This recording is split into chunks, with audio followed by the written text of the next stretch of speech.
Today I'm going to do another smaller project here. I've got some exterior lights. Finally, I ordered some and got them in. I also have a couple of 12-volt plugs for my electric box in the front, so I'm going to do that, and then I'll probably lump in a few of the other little projects that I've done on this trailer that I haven't put in a video yet.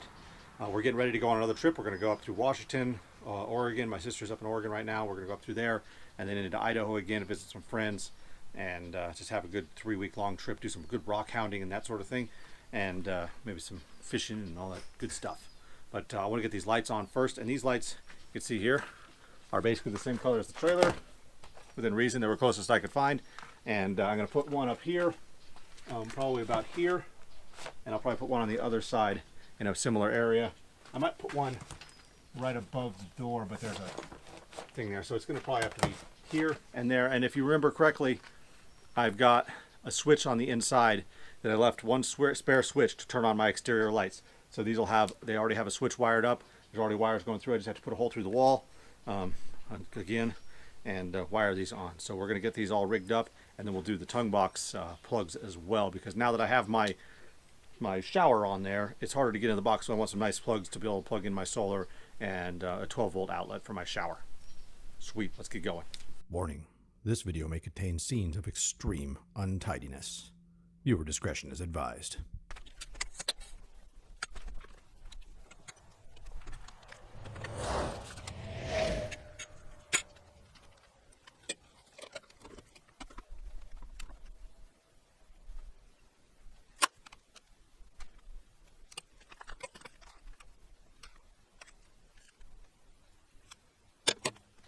Well, as you might suspect, it looks like I'm going to have to take off at least some of the paneling again.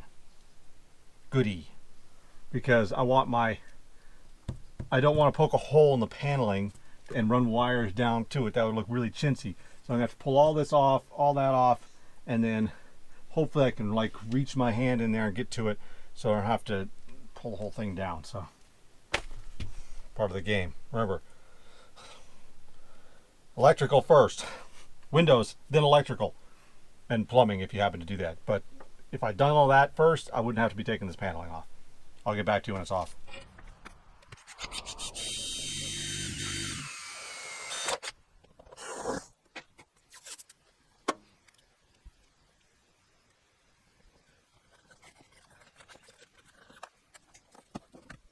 Now, if you remember correctly, I did do some planning ahead, and I put my wiring in for my exterior lights, both front and rear. I believe I did the rear one. And I made them nice and long so I could go where I wanted to with them. So now I've got this paneling pulled back, and I've got my wires coming, my fat broken hand, my wires coming through here for my thing. Come on. And beauty. So those are my wires now for my external electrical. I think I'm going to wire them so that I'm going to drill a hole in the bottom of this if I can get to it, and then I'll run them through and wire them to this up above here. That way I don't have to take this down into there. So I need to get a little more of this off, and then I'll drill a hole up through there for these wires to go through. So one wire, the positive wire, black one, is going to go up through the metal here, and the other one's just going to screw onto it. So I pulled this trim off so that I can get in there and drill it. And it doesn't really matter if I damage the wood here because I got it covered. So I'm not too worried about that. I don't really want to damage it, but you know. Now, I'm going to wrap a little piece of electrical tape around this lead that's going to go through that hole so it doesn't get damaged. First thing I need to do actually is test it. So I'm just going to stick this in that hole I just made so it's contacting all off. Together. Okay, those should be contacting. Now I could test my outside light to see if it works. Gotta remember which one it is. I think it's this one. Yes, it does work. So a pro tip here, well, semi-pro tip. If you're gonna buy silicone, buy it in the little plastic tubes unless you know you're gonna use it all, because these reseal. If you buy it in these tubes, this one that I had before, I'd used about you know, a 1/4 inch of it last time I did a project or whatever, or somebody did, and then the whole darn thing turned into this, which obviously doesn't do you any good. A lot of extra, so a lot of waste there. So buy it in little tubes, unless you're going to use it all, and then you can reseal it and it doesn't turn into a rubber ball. So I'm going to seal, now that I know this works and tested it, I'm going to put a little bit of tape around there, seal the hole, and then screw it down.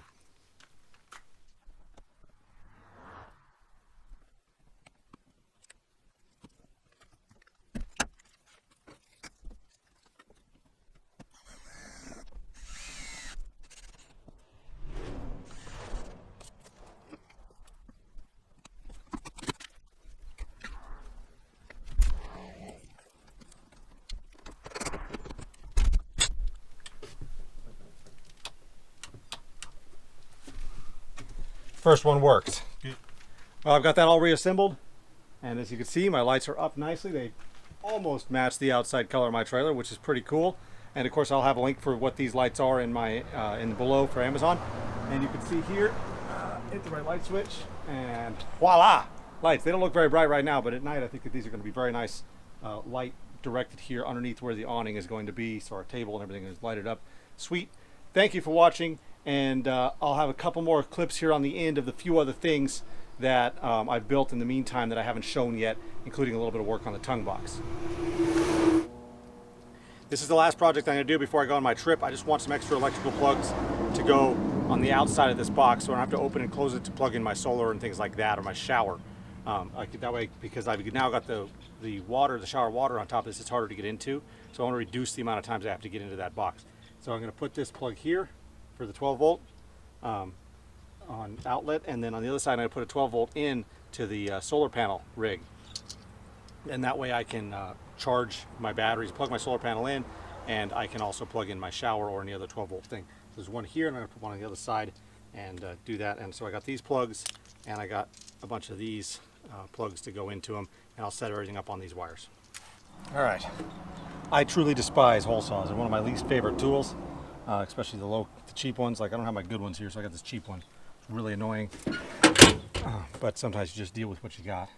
So I'm going to put this somewhere right in here. It's right about there, I think.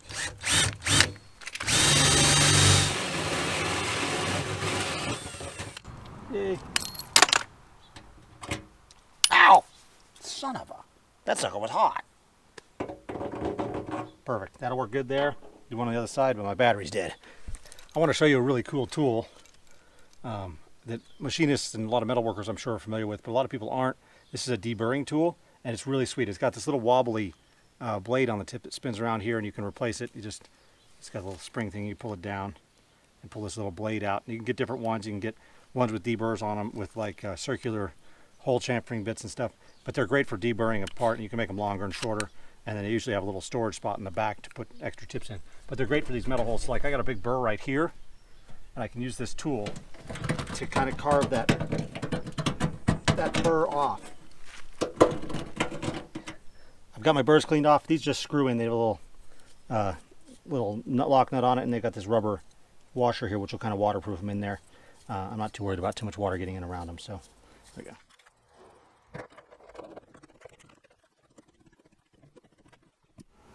My solar panel came with these impressively large wires attached to it, and I just don't need wires this size for this one single solar panel. These aren't too bad on here, but the ones, the connector wires to it are like 6 gauge. They're huge, and for the distance I'm running and the amount of power I'm putting through them, I don't need nearly that much wire, and I'm willing to accept a little bit of line loss. So I'm gonna get rid of these super heavy wires. I'm gonna replace it with this, which is 12-2 wire that's stuck together. And that way I don't have to carry those big, huge rolls of wire anymore, and it'll just make life a lot easier.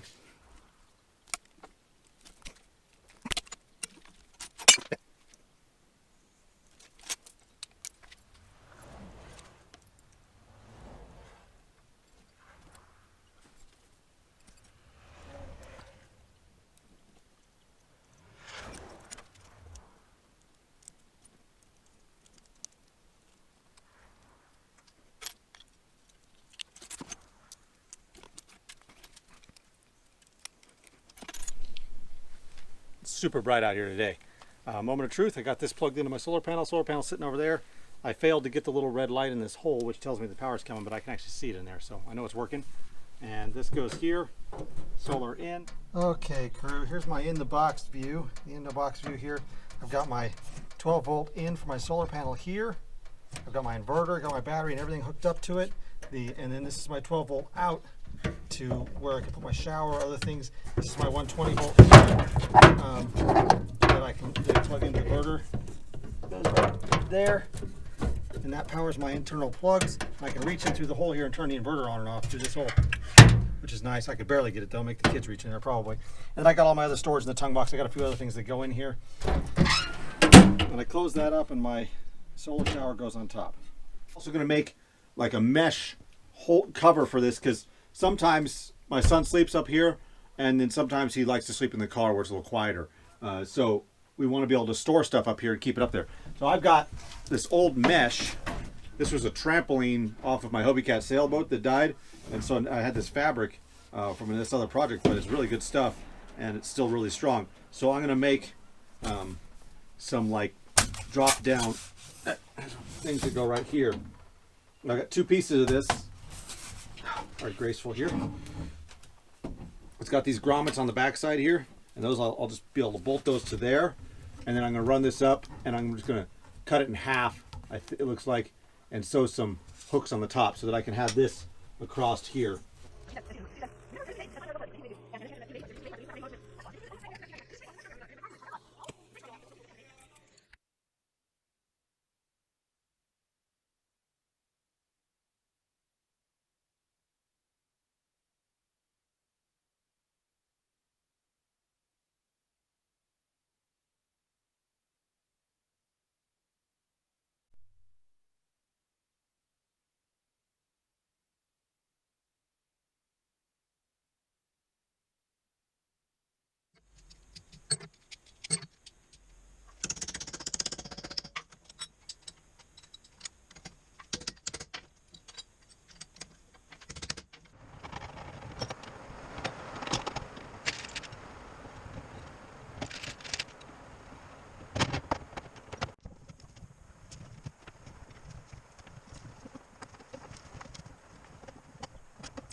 Well, it didn't come out perfect, as usual, but it works pretty good. As you can see, it's nicely wrapped around here. I've got a hook up on top that catches the rail right there. I've got a hook down here on the bottom that catches there. Goes right there. So those two hooks work there. And to take this down, I just loosen that. And then we'll look over here. I can just unhook these hooks and bring it down and get whatever I need. And then the easiest way to attach it back up is to actually hook this one on first. There. And then hook this one. This one. And then stretch this one out. Hook it up. Right there. And that hooks over there. And that should hold all my gear on the shelf. I'll be good to go. I'm hoping this afternoon, I've got one more project I could do. I want to install a fan in the lower vent down there so that it blows into the trailer and I can get some airflow through. So that it'll blow into that vent, it'll exit out that window or that vent over there, or maybe this window here. But at least it'll push some air through the trailer. A little more airflow, a little, you know, kind of an exhaust fan sort of thing. So I've got all these old computer fans. Whenever a computer goes bad, there's a bunch of these in it. And that's the sort of stuff we save. So it's nice to have. If you remember, if you watched my videos, you saw that when I installed this light panel here, I had a main switch and I had two spares, and then I had the interior light switches. So front interior, rear interior, and these two switches were going to be for the rear exterior, front exterior. But I think what I'm going to do instead is I'm going to leave this one as the front exterior, and it'll be the exterior light here and maybe one in the back, and or I can install one back there later, And then this switch is going to be for the fan. It's already there. And I made a spare wire for those when I did this, which is up here. Right there. So here's the spare wire that I wired into that. I'm going to run this over to the back and down to there and use it to power my fan. The plan is to put the fan behind this vent cover. That's why I have such a skinny fan. I'm hoping it'll fit. But of course, when they put these trailers together, they use this stupid 8-point Torx style head. And so a flat screwdriver will fit in there, but I also found this Phillips thing that I modified a little bit to pull these silly screws out. It's always a pain when they use something weird.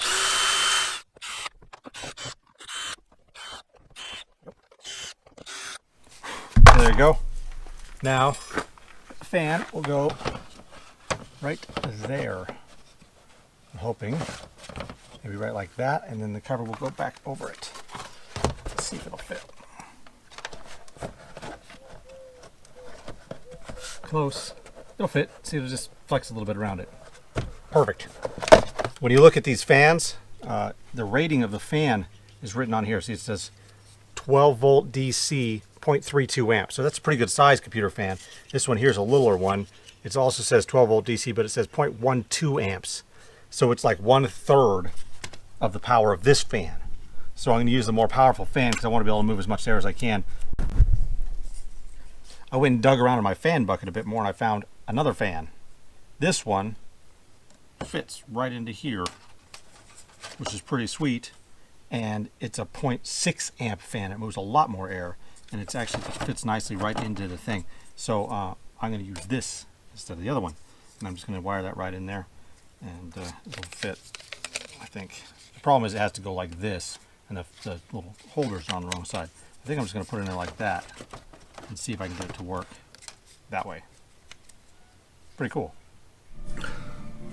Well, there it is. It's all installed and finished. The cover fits on nicely, and it doesn't hit at all, so that's a good thing. And I'm gonna I don't have my silicone here, unfortunately, but I'm gonna put some more silicone back on this before I put it together, and that fan is done, and now I'll be able to cool my trailer a little more effectively. It's not a huge fan, but it does move a good bit of air, gives it some flow, so that should help a good bit. And it's nice to have a little extra airflow in your trailer. So, well, as you can see, the lights are working. They're perfect amount of light for what I wanted in this area underneath where the awning is going to be, and even out quite a bit. It's not very visible in the video itself because the way the camera captures the lighting, but there's plenty of light out here for playing cards or cooking or just sitting out reading your book in the evening. And the awning pulls nicely over the top of them. They're tucked away up there, and they look good on the trailer. It's they worked out exactly the way I wanted to, so pretty happy about that. And the fan is working nicely in there. I didn't demonstrate that earlier, but you can hear it kick on there, hopefully. And oops, wrong one. Oh, wrong one again. All right, that one. Ha! And so the fan works pretty good. It moves air nicely through the trailer. It's a bit loud, so I don't know if I would really leave it on while I was sleeping. But if you're not next to a loud road or something, it might be nice to give a little bit of cover sound. And it does move air nicely through the trailer, which is handy. Gives us just some airflow. And so I'm pretty happy with that. We're getting ready to go on vacation, so this trailer's packed and ready to go, and we're gonna maybe shoot some videos on the road there and do some fishing videos for my other channel, Out There Fishing or Out There Adventures. I'm not sure what's up there yet, but looking forward to it. And if you haven't subscribed yet, please do so. I'd appreciate the support, and anything that you see here in my builds, I usually will have a link below for Amazon. I'll take you there to see exactly what I use to make these changes to my trailer and to my add-ons and that sort of thing, or just stuff that I think might be handy for you guys. So I'll see you next time on The Dirty Shop.